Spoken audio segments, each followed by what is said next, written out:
Matthew Ramsey, left, and Brad Tercy of Old Dominion perform at Blue Bar in Nashville, Tennessee. Under federal copyright law, artists must be compensated when their music is played in a commercial setting. By Rebecca Beich. It started with letters. Then came the phone calls, and a guy on the other end of the line who kept saying, "If you don't pay, we'll have to sue." Les Meyer felt threatened. And how the heck did they know he featured live music at his little winery in rural Nebraska? They wouldn't identify themselves, and they try to trap you into things, said Meyer, who owns Capitol View Winery and Vineyards outside of Lincoln. He asks, "If I like the music, can I get up and dance?" I say, "I wouldn't be offended." Next thing I know, he's claiming I offer dances, and that's a bigger fee. Under federal copyright law, artists must be compensated when their music is played in a commercial setting, whether it's a recording played at a dive bar or an acoustic cover performed live at a winery. It's performance rights organizations' job to collect that money for their artist and songwriter clients. But threatening small business owners, calling them after hours, and using offensive and coercive language. State lawmakers say none of that is okay, so they're enacting laws to stop it.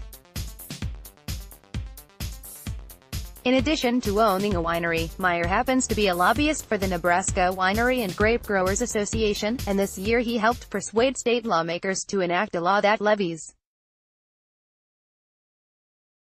fines on performance rights organizations whose representatives use obscene, abusive, or profane language, or engage in coercive conduct. Meyer soon realized that the claims in the calls, even if impolitely delivered, were accurate.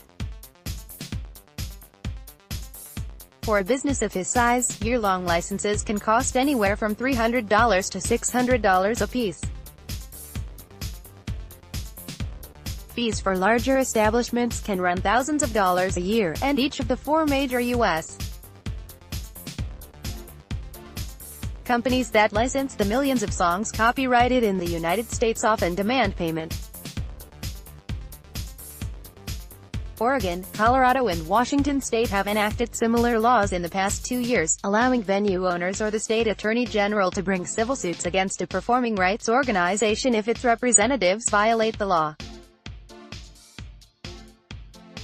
As in Nebraska, wineries, restaurants, and bars have lobbied for the laws in other states. Oregon State Rep. Paul Holvey, the Democrat who chairs the committee that first considered the Oregon legislation, said he's heard the horror stories from bar owners in his state.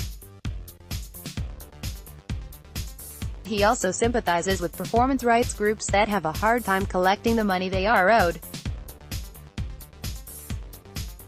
He said many restaurateurs and bar owners ignore them and don't respond and don't acknowledge any obligation to performing rights organizations for the musicians playing songs in their facility. Jennifer Reeder prunes vines at Deer Springs Vineyards near Prairie Home, Nebraska. Representatives for two of the largest performance rights organizations, the American Society of Composers, Authors and Publishers, ASCAP, and Broadcast Music Inc., BMI, say their employees, who track live performances online through social media posts, venue websites and event calendars, receive extensive training on how to interact professionally with the businesses they are trying to sell licenses to. There should not be any use of foul language or the like, said Pamela Williams, a BMI vice president. Their interactions with businesses should be very appropriate or pleasant, and obviously we just expect the same back from the businesses that we're speaking to on the other end. ASCAP said it does sometimes send investigators to bars and other venues that have not purchased music licenses to take note of music being played, information that may later be used in a lawsuit. The new Nebraska law bars any unfair or deceptive act, and requires employees of music licensing companies to disclose that they work for the company. ASCAP, BMI and others have sued bars for failing to pay for the music they play.